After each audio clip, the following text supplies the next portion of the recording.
Here's something fans always debate. Who's stronger, Luo Feng or King Seven Swords? The automaton race once listed King Seven Swords as their number 3 assassination target, and that alone tells you how legendary this guy is. But here's the thing. By the time Luo Feng becomes an Immortal King, the gap between them becomes absolutely massive. Hello everyone, welcome to my Donghua animation. In Swallowed Star, 2 of humanity's most powerful warriors shaped the destiny of their race in completely different ways. King Seven Swords represents the pinnacle of what disciplined cultivation and perfect technique can achieve. A warrior who mastered every aspect of his craft to perfection. Luo Feng represents something far more dangerous, unlimited potential, unbreakable willpower, and a cultivation path that defied every conventional limit. Both reached Immortal King status, but their journeys to legendary status were fundamentally different in nature and scope. Remember, this is based on the novel, so some details might differ from the Donghua version. If you're new here, hit that subscribe button. All right, let's dive deep into what makes these 2 god-tier powers vastly different. Let's start with King Seven Swords because his journey is genuinely impressive and deserves respect. He rose up from the legendary Huge Axe Dojo and became the #1 genius of his entire generation. That's not a small claim. We're talking about one of the most competitive cultivation factions in the human universe, where only the absolute best survive. After breaking through to Immortal, he was taken in as a personal disciple by one of the universe masters from the Huge Axe Dojo. Having a universe master as your teacher changes everything. These are beings who have comprehended the laws of the universe to near perfection. Within just a few eras, which translates to thousands of years by human standards, King Seven Swords climbed to become close to an invincible Immortal King. That's the highest rank you can achieve at the Immortal King level without becoming a universe venerable. Here's what's really impressive about King Seven Swords. His 7 swords form a complete top-heavy treasure set. This isn't just 7 random weapons. Each blade works in perfect harmony with the others, creating devastating attacks that distort the very laws of space itself. His mastery wasn't just about raw power. It was about perfect control, perfect technique, and perfect discipline cultivated over countless battles.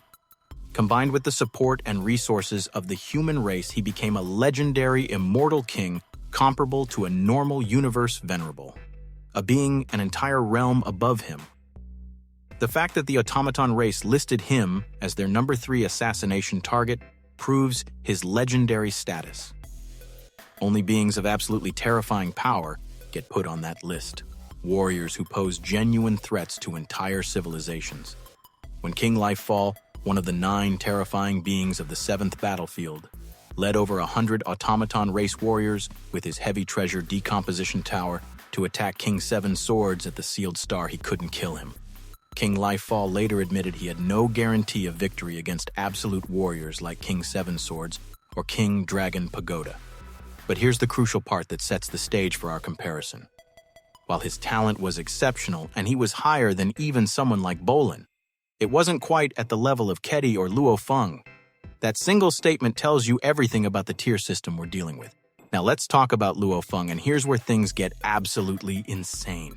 Luo Feng's foundation was fundamentally different from the very beginning. Born with a genetic fracture in his genes, his physical and mental capabilities increased 1,000-fold beyond normal humans. By age 16, he was already pushing into realms that took others decades to reach. At ages 8, 12, and 18, he fainted multiple times due to his gradually awakening Spirit Master powers, with each awakening propelling him forward at unprecedented speeds. But Luo Feng's real advantage wasn't just talent. It was willpower, forged in the fires of countless life-and-death battles. His soul strength became something extraordinary, tempered through desperate struggles that would have broken lesser warriors. Through his cultivation methods and the secret engraving path, Luo Feng was able to create techniques that exceeded what his raw law comprehension should allow. This is a game changer that most cultivators can only dream of. Luo Feng created powerful clones using his golden horned beast bloodline talent. a creature descended from the gold beast god itself, one of the 12 pinnacle bloodlines of the space beast race. Each clone carried a soul of extraordinary strength and an unshakable will. This wasn't just about having backup bodies. It meant his consciousness could train and grow through multiple perspectives simultaneously, accelerating his comprehension to terrifying levels. His golden-horned beast body alone gave him a life gene level 10 times that of normal humans, and he would eventually push this to the perfect gene level of 10,081 times, and later, an unprecedented 100,000 times. His blood, shadow sword forged into a meta-embryo weapon perfectly suited to his fighting style, grew alongside him like a living extension of his will. By the time he reached Immortal King status, it had evolved to match his strength perfectly. His understanding of the Law of Gold reached such heights that he was recognized by the Law of Gold itself, a feat that represents mastery at an extremely high level. This allowed him to mobilize the power of the universe with unmatched efficiency, cutting through defenses that others thought impenetrable. But the Beast God path was where Luo Feng truly became a monster. Through the Beast God inheritance, he pursued the fusion of gold and space laws. The Beast God inheritance has 7 levels, and completing different levels grants incredible power boosts. Mastering the first 3 levels makes you invincible against anything below Universe Venerable. Completing the first 6 levels makes you invincible against anything below Universe Master. The 7th level transforms you into a true Beast God, matching a Universe Master's power. Here's what separates them at the core. King 7 swords represented the peak of what rigid, disciplined cultivation could achieve within a defined system. He mastered every aspect of his craft. His technique was flawless, his treasures perfectly optimized, his position secure among the highest ranks of humanity. He did everything right, trained under a Universe Master, obtained incredible treasures, perfected his techniques, and pushed his comprehension as far as his talent allowed. But Luo Feng, his growth was limitless, his comprehension evolving at a rate that left even Universe Masters astounded. While King 7 Swords was perfecting what he already knew, Luo Feng kept breaking his own limits, shattering boundaries that were supposed to be absolute.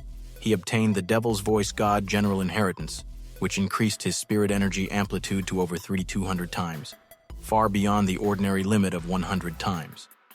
He mastered the Beast God Transformation Technique, which amplified his strength exponentially through its 6 levels. Consider the concrete evidence of their power scaling. King Chaman was considered to have talent exceeding King 7 Swords, with law comprehension, secret techniques, divine power amplification, and experience that could be considered perfect. Yet for Luo Feng to defeat King Chaman, he had to use his strong willpower and Beast God conception, which reached the lower limit of the 4th level of Beast God inheritance. This tells us that even a warrior superior to King 7 Swords couldn't match Luo Feng's power. Luo Feng's willpower was honed through the most desperate, bloodiest battles imaginable. His techniques incorporated the secret engraving path, letting him exceed what his raw law comprehension should theoretically allow. His Shiwu wings made him faster than almost anyone at his level, turning him into a blur that enemies couldn't track. His life gene level progression, from 10 times as a golden-horned beast to eventually achieving the perfect level of 10,081 times, and ultimately reaching the legendary 100,000 times that no one had ever achieved, showcased growth that defied all conventional understanding. So what happens if they actually fought at their peaks as Immortal Kings? King 7 Swords would bring perfect technique, perfect control, and his 7 swords forming an impenetrable web of coordinated attacks. His telekinetic control would be absolutely suffocating, manipulating space itself. His mastery of his treasure set would create combinations that had been refined through countless battles. But Luo Feng would bring raw adaptability, explosive power, and most importantly, an indomitable will that refuses to break under any circumstances. His law comprehension of gold gave him piercing power that cuts through defenses like paper. His secret engraving techniques would unleash power beyond what his actual comprehension level should allow.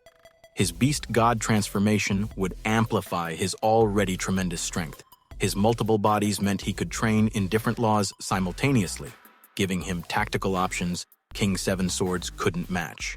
It wouldn't be close.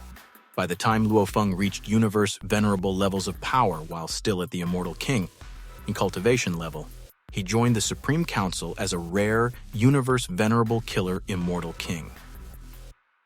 This title meant he could kill beings an entire major realm above him, something that should be impossible according to the normal rules of cultivation. King Seven Swords represents the path of mastery through discipline, perfect, legendary, admirable, but ultimately bounded by his starting potential. He became invincible within his realm, but his realm had limits defined by his talent ceiling. He did everything a cultivator should do and achieved results that 99% of practitioners could never dream of. Luo Feng represents the path of transcendence through defiance. He kept breaking his own limits, kept evolving, kept growing past what should have been impossible according to every rule of cultivation. His journey didn't end as an immortal king. It was just the beginning of a path that would eventually lead him to become a true god and beyond. In the vast universe, there are many geniuses who reach the peak of their potential and shine brilliantly. But few are the geniuses who refuse to accept that their potential even has a peak, who look at the so-called limits and see merely another obstacle to overcome. Luo Feng was one of those rare existences. So that's the comprehensive comparison between these two legendary warriors. Both were incredible in their own right. Both made humanity proud, but they represented completely different types of genius. One was perfection embodied within a system. The other was potential incarnate that transcended systems entirely. Here's what I'm curious about, though. If you had to choose, would you rather have King Seven Swords' perfect mastery and guaranteed legendary status, or Luo Feng's limitless growth potential with all the struggles that come with it? Drop your answer in the comments below. If this breakdown helped you understand the power scaling in Swallowed Star and gave you new insights into these legendary warriors, hit that like button and subscribe to my Donghua animation. And don't forget to ring that notification bell so you never miss a new analysis. Thanks for watching, and I'll see you in the next one.